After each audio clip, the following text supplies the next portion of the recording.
Hello and welcome to another Raggy's Beers, Wines and Spirits Show. Get out! Dog's just did a crap in the garden and running around, you know, celebrating the World Cup is. Hey, we've all got a funny life, haven't we? So today I'm reviewing Chevalier de Fauvert Pays d'Oc Merlot 2019 from Lidl. Drank some last week when a mate popped round and I left some review footage stock in the bottom, because obviously if I'm buying a full bottle of wine I certainly want to be able to review it. So here we go. I got it on Lidl's £2.99 wine of the week, which is fantastic. The only downer these days is going in shops is all the bloody queuing. Yes, we know you have to queue these days, it's the sign of the times. I'm sure there was a song about that. Wow, massive aroma straight away.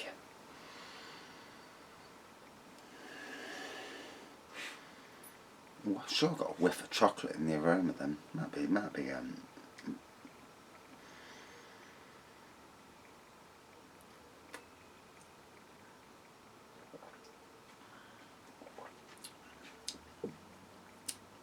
thing I can say, good tannins on it. And tannins are a good thing with red wines. I don't know if you get them with white and rosé. I'm not sure. Probably not with rosé. You may get them with white. I'm not sure. I'm not that much of a wine expert. Tannins, if you Google it, tannins help your body against flu and colds. So when you've got a cold or a flu, glass of wine, and it's a great excuse anyway, I find. So, quite a dark colour, pretty much standard red wine, you know, with a purpley tinge on there. Definite, for me, blackberry on the nose.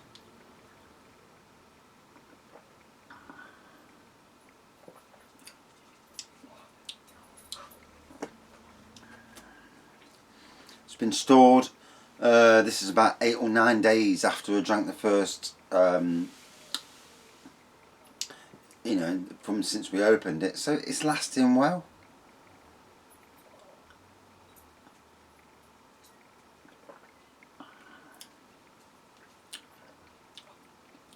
Yeah, a nice flavour to it, quite warming. Percentage is 13.5%, so towards the top end of percentages. You don't really get many red wines above 14 and a half, because obviously any more than that you start to go into port wine territory, which is about 18 to 20%. And if I'm wrong, I'm wrong. I do apologise. It's only what I've read on the bottles when I used to work there at Sainsbury's.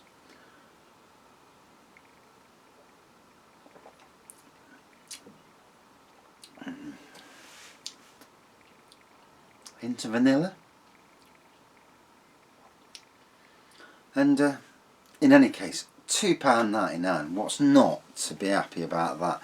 For me, obviously, good table wine, with the tannins, good with red meat, and it would be good with the steak that I'm going to be cooking in about 20 minutes, half an hour's time.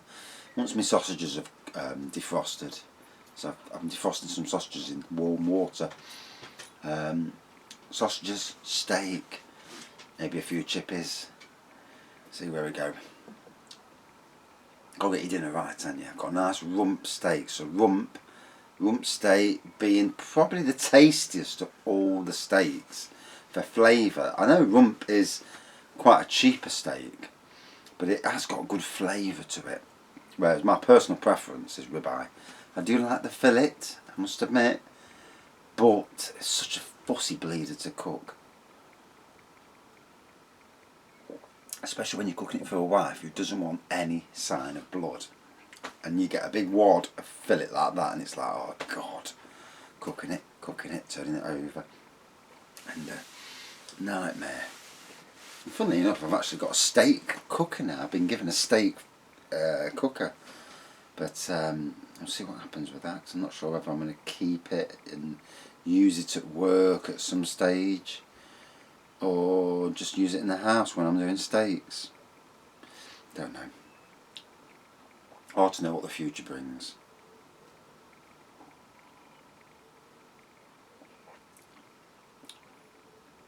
So that's going down lovely. Like I said, the tannins, nice twang to it. Obviously dark fruits, plum, chocolate. I'm sure I've got vanilla as well. Lots, very, you know, for cheapo wine, which £2.99 is cheap, it's pretty decent. Don't get it confused with their £3 bottles of wine that don't go on offer, because some of them are a bit on the beginner level wines. Definite table wines, shall we say.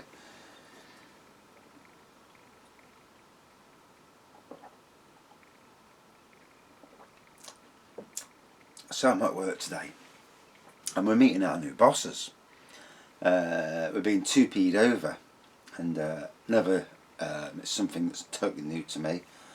And I walks in, and I'm stood there, looks at this lad with a beard. It's Billy, isn't it? Billy from Streetwise. And obviously the beard masked the face, because when I knew this lad, he had no beard. So, and he was a banging lad from one of from my old job.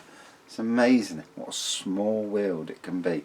He's obviously, in the 2 or 3 years since I've met him, he's gone up from being a normal worker to now a contracts manager. So fair play. Good, you know, if you're going to go up anyway, if you want to go up in a job, then fair play. If you're good at your job, then what's not to be? And it's our gardening is modernised. They've got, obviously, you know, when a new firm are taking you over, basically, they're going to be watching what you do, your work rate, how much work you do in a day. They're going to be watching your breaks. They're not going to be impressed if you can talk your way out of everything. They're going to be watching what you actually do and coming with you and seeing what you do. We're probably working with you at some stage, I don't know.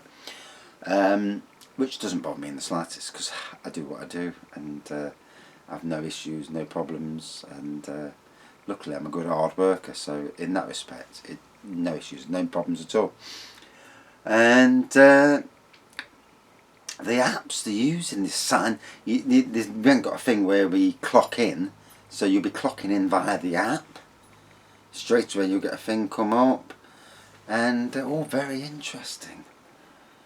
And interesting to see, you know, where it goes and that, and obviously if they're going to come with you, they'll clock how long you are on jobs, and yeah, very, very interesting. Obviously, all jobs are not always, you can't always do the job, it don't take the same amount of time every single time. But I'm quite lucky in my job, being a gardener, that my job's a lot of the time it's vaguely round about nearly the same amount of time. But it's interesting how technology has came into gardening, and with this app you can book your holidays, because that's an issue with me, especially where I am at the moment. Hard booking holidays and getting it passed and that, and to know you've got your holidays, you booked, you've already got them, all very interesting. How the modern world operates.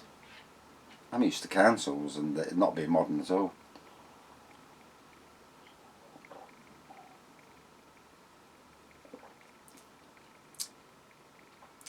I like a good, for me, if I'm working for somebody, I want somebody that if I'm doing well and they know I'm doing well in my job, to be complimented, to be thanked. You know, not all the time, but now and again it says, your performance is fantastic, you know, keep it up, thanks for what you do, that sort of thing, little things. To recognise that somebody who has got mental health issues, and I certainly have, you know, I can't escape it, and even the conversation I had today, to say to me, look, if you need a phone call, if you need a chat, you know, we're there. I don't really need to go that far. It's just the fact that sometimes in life, and especially this last month, it has been brutal is the word. And so much as I got to the stage where I'm struggling to get off the settee, and for people that know me, know that I'm a bull in the china shop, and I'm not a lazy bleed, never have been. And for me not to be able to get off the settee, struggling, you know, and for someone to say that, you know, it's nice. It's nice that I like companies that care for their workers. You know, we've all got issues, and you know, and if they could checking your performance, I've no problems with that. I absolutely love that sort of thing, because I've been in jobs. My last job, for instance, half the time they didn't know what I did, but all the work we did was all done. All the extra work we did was all done, and it was done to the best of quality. And some dickhead who's not a gardener apparently says that your quality's too high, and you think, you give them 3 hours to do a site, so say a garden or whatever it is, you give them 3 hours, you do as much as you can in the 3 hours, and at least until you've got on top of it. Then, you know, it's not so bad if you got on top of it, you know, you can do different things. And for them to say that, it's like, wow, where do you get off telling me that my quality's too high? And surely in any job, quality, customer satisfaction is the 100% where you all need to be. Because if the customer's happy, he will spend more, he will get you to do more.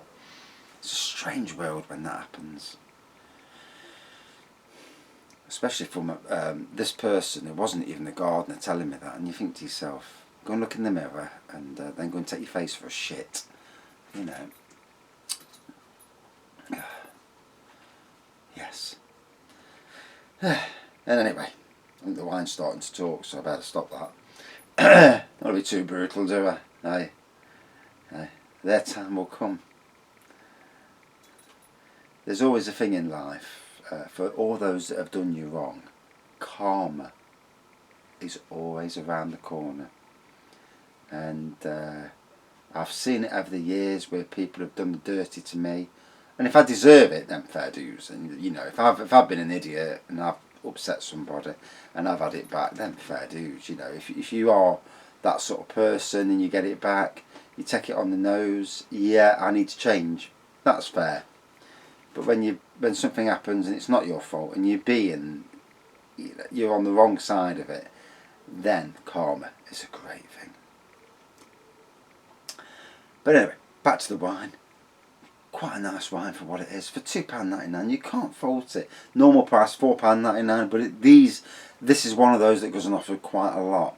So for £2.99, I'd buy 6 bottles of this, stash it away in the cupboard. Friends come round, open a bottle of this to start off with, and then go on to the more decent stuff, you know, more expensive stuff.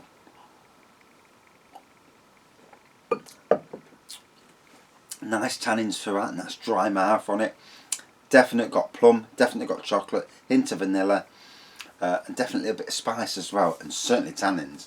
Overall, a lovely red wine. Out of 5, for me, 4.3 out of 5. Yeah. For the price, you cannot fault it. And that's it for this wine review. Thanks for watching. Thanks for subscribing. See you soon. Cheers.